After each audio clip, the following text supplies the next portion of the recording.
Hey budget gardeners, Vita Loca here. Join me today as we talk about gardening on a budget. So let's go.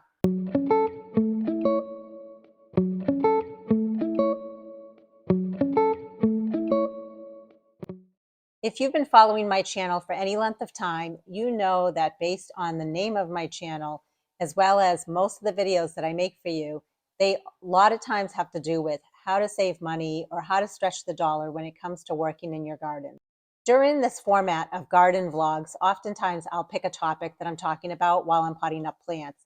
I recently made videos where I talked about the winter sowing process, as well as my backyard plant nursery. And I'll be sure to put links to those videos down below, as well as any other videos that I feel has to do with gardening on a budget. And as I talk about all these tips on how to garden on a budget, there is no specific order. I'm just going to be talking about things in a random order, but all of them are equally important in my opinion. And also, after you've watched this video, I'd love to know, are there any other tips that you can share when it comes to gardening on a budget? I'm sure I've forgotten some of them. And a lot of people like to read the comments. So if you can share some of your tips with me, you're also sharing them with a lot of other people that are viewing this video. If there are any other topics you'd like me to talk about while I'm potting up during the season, let me know. I'd love to be able to share other information with you in this garden vlog style. So let's talk about cuttings. Did you know that you can take cuttings from plants to propagate and turn them into more plants? A lot of times when you propagate with cuttings, all you need is either water or some sort of a well-draining potting mix, possibly some rooting hormone, and a little bit of humidity. And you put that all together, and that is the perfect environment for creating cuttings. There are a lot of annuals where you can take cuttings of and propagate them in water. Some examples would be coleus, begonias, impatiens. I'm sure the list goes on. There's some vining plants like the sweet potato vine, vinca vine, and you would just remove all the bottom leaves of that plant and put it in water, and then keep the cuttings outside of direct sunlight. And after a certain amount of days, you would end up with cuttings that have rooted themselves. And then you could take those plants, put them in soil, and the plants would grow on. It's definitely a cheap, easy way to create more plants is through propagation in water. And by the way, a lot of these tips that I'm sharing with you, you can also just do a search on them on the internet. So be sure to jot these down, and then at your own leisure, you can do a search on YouTube or on the internet on something like how to propagate annuals from cuttings in water. You can also take cuttings of perennials and propagate those. Usually with perennials, you would propagate it in something like a well-draining potting mix. You could use rooting hormone, but it's not necessary for all plants. And with those types of plants, it's important to know what time of year you're taking those cuttings. So if you were to do a search on the internet, you could do a search on how to take hardwood or softwood or semi-hardwood cuttings. And you could also do a search on something like how to take cuttings of hydrangeas. So be sure to do a little bit of research if you want to learn how to do that. I've been successful with taking cuttings of hydrangeas as well as roses. And it's just a great way, again, to increase your stock in lots of different perennials and plants. Dividing perennials. For the most part, perennials like to be divided every 3 to 5 years. And in case you're wondering why do they have to be divided? Well, if you don't divide your perennials every X amount of years, it's going to vary from plant to plant, but the general guideline is every 3 to 5 years. What will happen with the plant is it will actually lose its vigor. And what that means is it might get overcrowded, and therefore it puts out less blooms. That is so true with bulbs like daffodils. It's also very true with iris. A lot of times with certain plants, you'll see that they're forming a ring around a plant and they're dying in the center of the plant. That is usually a great indicator that that plant needs to be divided. Now, I'm a big fan of dividing perennials in my own landscape, but I'm also a big fan of getting perennials from other people that are looking to divide perennials in their landscape. They're all out there. You just have to find them. It could be a family member. It could be a neighbor. It could be a friend. It could be someone on Facebook Marketplace. So definitely seek people out because they might have a plant that you want that they need to divide, and you might have a plant that they want that you have to divide. So you could basically do a plant swap. And when you divide a plant, it ensures you that you're going to get an identical copy of the parent plant. So just keep that in mind. Seek out local sources.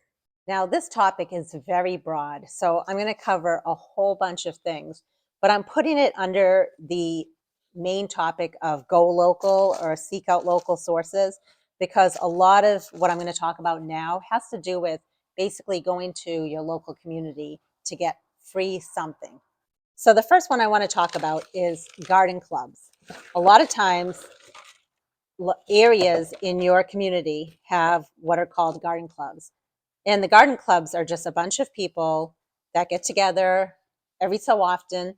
Maybe they have a Facebook page or a website, and sometimes they have guest speakers that come and talk at their club meetings.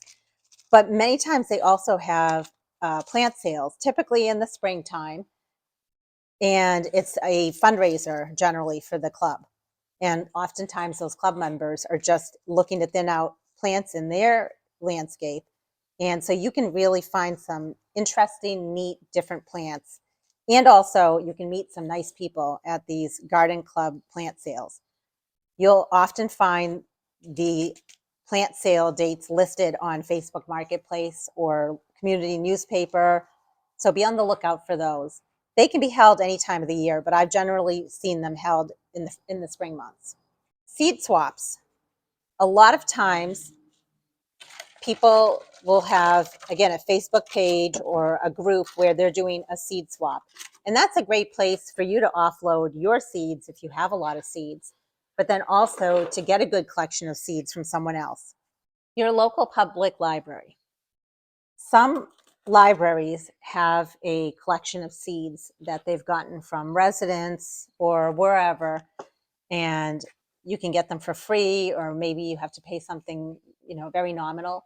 But definitely ask your library as well as other libraries in your area if they have basically an area where they're giving away or selling some seeds for cheap. I briefly touched upon Facebook Marketplace, but definitely use Facebook Marketplace for a lot of different things. You can find plants. People are either giving them away for free if you come and dig them up, or you can find them for a very, very reasonable price. You can also find gardening tools or pots, containers, sometimes some really nice pots and containers. And I've even seen hardscape out there. So if you're looking for pavers or bricks or something like that, there's just so many options on what you can find on Facebook Marketplace. Yard sales and estate sales. I've heard wonderful stories of people finding some awesome antique pots, concrete pots, or urns. So definitely seek out yard and estate sales. That's a great place to find all sorts of stuff gardening related. Flea markets. And no, they don't sell fleas. They sell all sorts of things, but I've definitely seen just home gardeners setting up a booth or a tent, and they're just selling annuals, perennials, vegetables, vegetable plants. So you definitely want to check out flea markets because you can also score some great finds that are just in general, not just plants, but garden related. I might be missing some other ideas for shopping local, but those are the main things that I can think of just off the top of my head.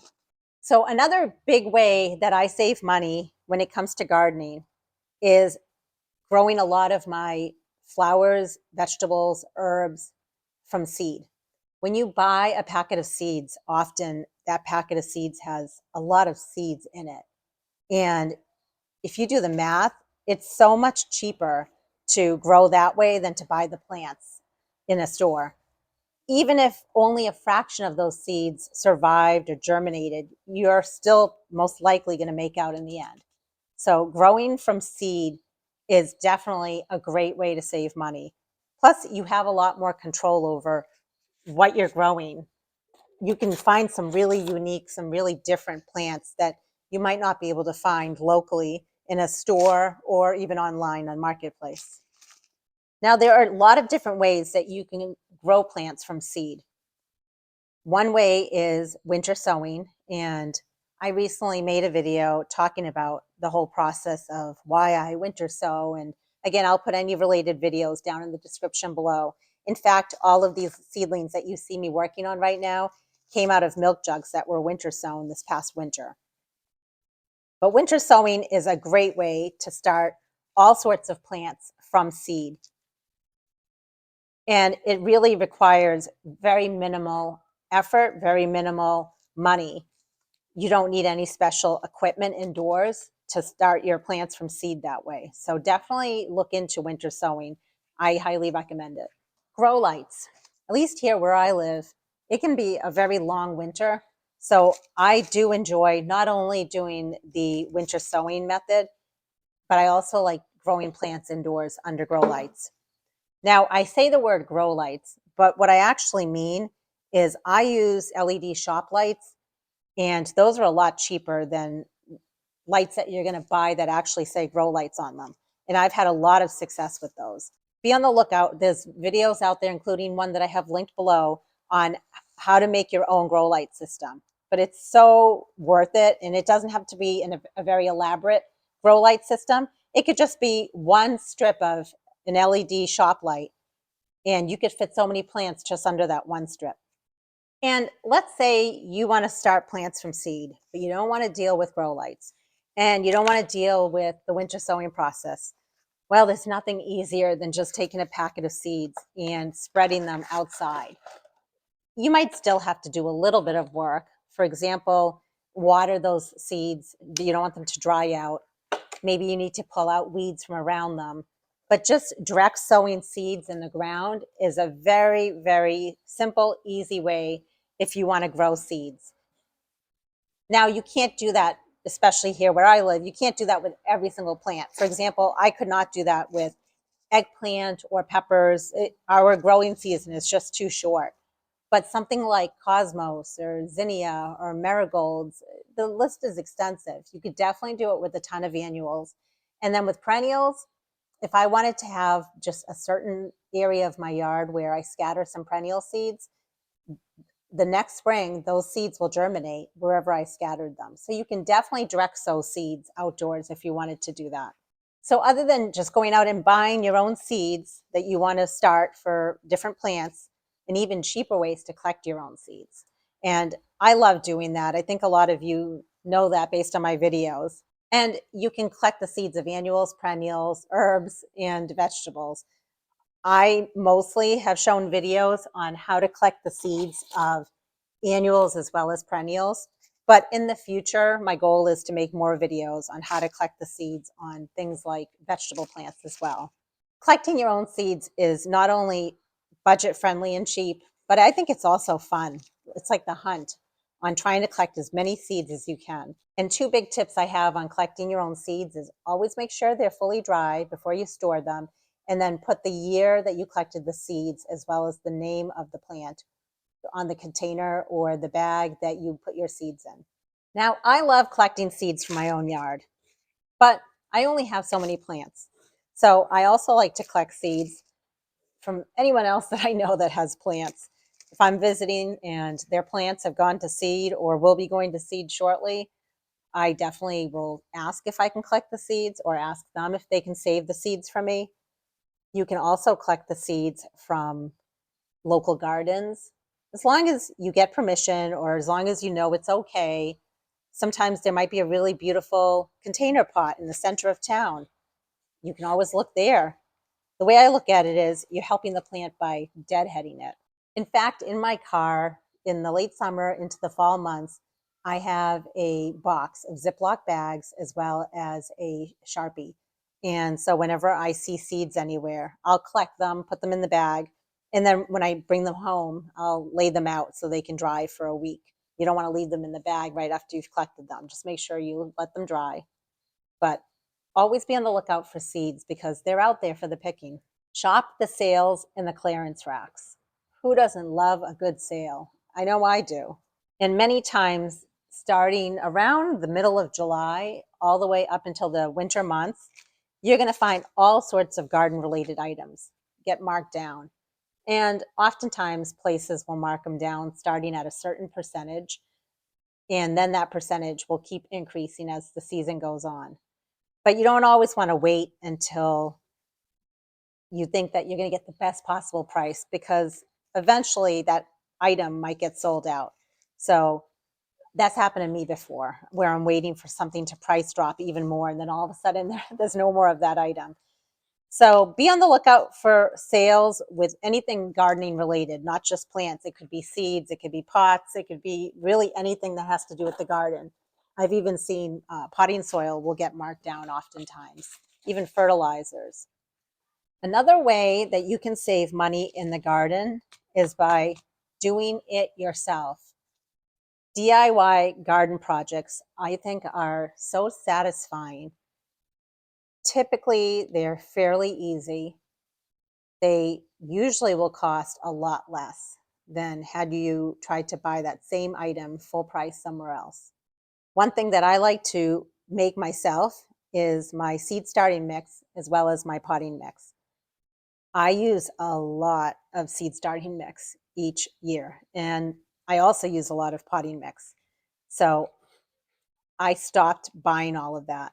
It's just, it was getting way too expensive. Now, it's not bad if you have very little that you're growing, but if you're growing a lot, it can add up really fast. So there are all sorts of recipes out there on DIY potting mix, DIY seed starting mix. All I can say is experiment with that and do what's best for you. I have videos that I've made that show how to make the potting mix and the seed starting mix that I use. I feel like my plants have been thriving and doing well, but you have to find a ratio that works for you. But typically, it's only a handful of ingredients. It's not bad at all. Another thing that you can do yourself is make your own compost. There are a lot of, again, ways to make compost, and you're going to find different ways of doing it out on the internet.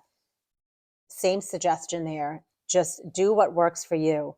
If you just want to basically make a big pile somewhere in your yard where you're just adding yard waste, kitchen waste, and you're just letting it sit there, eventually it's going to break down. Eventually you're going to have compost. So don't get too intimidated about the ratios and the numbers when it comes to compost. I know I don't. I mean, I do like to heat up my compost pile, but even then, I can't say that every single time I make compost, I'm going to heat it up exactly to, like, let's say 140 degrees Fahrenheit to kill off all the weed seeds. But in the end, I know I see a lot of worms in there. I know that what the material was I put in my pile and that it all broke down. And I know that I'm adding good organic material to my flower beds. I might end up with some weed seeds, but I can always pick them out. So if you're going to make your own compost, don't get too hung up on all the details. I just say just start somewhere. Along the same lines of DIY, I think it's great to be able to make your own container pots, hanging baskets, window boxes. Those too can get very expensive if you buy those. For example, in my yard, I have a lot of hanging baskets and window boxes. I can't even imagine how much it would cost if I was to buy all of those. So I like to make my own, and I fill them again with my own potting mix, with a little bit of my own compost. I like to use perennials from my yard as the spiller, let's say, and then I like to use annuals that I started from seed. And it costs close to nothing when you do it that way. Some other DIY projects you can do are make your own greenhouse, make your own potting bench, make your own raised beds. There are so many things that you can do garden related yourself and save a lot of money in the process. And then the final thing that I wanted to touch upon when it comes to DIY, I know I mentioned compost, which is a form of fertilizer in a way that feeds the plants. There's also compost tea. So that's taking your compost and basically putting it in water and letting it sit for some amount of time. and that creates what's called compost tea. Again, I've researched it, and even though I didn't do it this year, I have done it in the past, and I think it does help the plants. You're going to find different ways to do that as well. I've never done anything special other than just put my compost in some sort of a breathable bag, placed it in water for a number of hours, and then just take that compost tea and water my plants with it.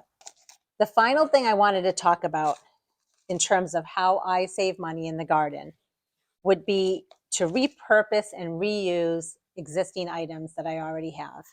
I'm all about recycling. I just think that we have so many things that we use in our daily life that we can then use towards our gardening efforts. The first one would be potting mix.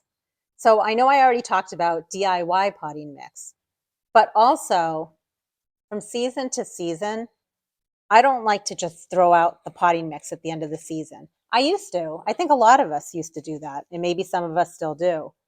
But that potting mix can still be used as long as it's not diseased. You can reuse your potting mix, but you will want to then just add some extra nutrients to it just to revitalize it each growing season. So oftentimes I might use like used potting mix on the bottom, let's say half or 3/4 of a pot or a container. And then the top part of it would be new potting mix that I've made and some fertilizer as well. Another thing that I like to reuse are my winter sowing containers. I primarily winter sow in milk jugs. I've tried other containers, but I've had the most luck with milk jugs. Plus, I just like using the same exact containers. It just has worked for me. But some people don't drink milk or they don't drink a lot of milk. So there are so many other containers you can use out there. But regardless of what container you use, sometimes some of those containers can be used for more than one season. So when I'm cleaning out my winter sown milk jugs, if they're falling apart, if they're broken, okay, fine, they're going to go in the trash. At least I've used it for one season or 2 seasons. But if the container still has life to it, all I do is I rinse it out really good, I let it dry, and it's ready to go for the next season. It's already cut, it has drainage holes in it. So I do like to reuse my winter sown containers if I can. I like to reuse my seed starting containers. So the winter sowing containers are for seeds, but they're more for outdoors. But even when I'm starting seeds indoors under, let's say, my grow lights, I like to oftentimes multi-sow or mass sow seeds in something like a restaurant to-go container. And once I'm done using that container, I'll wash it out and I'll reuse it the next season, as long as it's, in good shape. And other than those restaurant to-go containers, I often use 3 or 4 inch square pots indoors. I also use 6 cell packs. I use trays for holding my pots. All of those I reuse year after year. They're not anything expensive. They're just, you know, fairly inexpensive. For example, 6 cell packs. But as long as you take good care of those will last you years, I can assure you. You don't have to invest in the most expensive 6 cell packs or trays that are out there. And even if they do fall apart, okay, then I throw it away. But I often find them for free at garden centers. There's one garden center close to my house that has a recycling area, and you can very often find pots and 6 cell packs for free there. You can't beat free. So I am all for that. I have no problem throwing away a 6 cell pack that has fallen apart. The key is I didn't spend a lot of money on it. And then I can get them for free every single year. Even on Facebook Marketplace, people are often giving them away for free. You could just ask someone you know, and I bet you they will have pots or 6 cell packs sitting around in their shed or their garage that they would be happy to get rid of. And then the final thing that I wanted to talk about when it comes to repurposing or recycling, now it's not something that I myself have done, but I know it's something that other people have done, is using rainwater, free rainwater, collecting your own rainwater. That you can't go wrong with. Some places they have water bans. And so then people don't want to garden because they have a water ban in place. But if you're collecting your own rainwater, then you have an upper advantage because now you have your own quote unquote unlimited supply of water that you've been collecting all along to take care of all your plants. So that's definitely a way of recycling something, is taking that water and using it towards your plants. So again, if you have any other ideas of ways to save in the garden, I'd love to hear from you. Please drop it down in the comment section below. If you are enjoying this format of garden vlogging that I've been doing, please hit the thumbs up button or the like button. I'd love to know. It gives me an indicator whether or not I should be making more videos like this. And if you do like this kind of style, let me know what else you'd like me to talk about that is garden related, because I still have so much potting up to do. And this is fun for me to basically be sharing some of my knowledge with you while I'm doing something that's very important, which is potting up plants. And in case you're wondering, why am I always potting up so many plants? Because I winter sow so many seeds, I end up with a ton of plants. I end up with a ton of plants for myself, but I also have a backyard plant nursery. So I need to constantly be stocking up plants in my nursery to get ready for next year and to get ready for the year after. So from now until pretty much the ground freezes, I'll be potting up plants. Plus, I like to pot up plants that I've divided from my own landscape because I might not have an area where I want to put them. So I just divide them and put them in pots, put them in my nursery, and then I can go shop my nursery next year. I hope you've been able to get out in your gardens. And until the next video, make it a great day with gardening.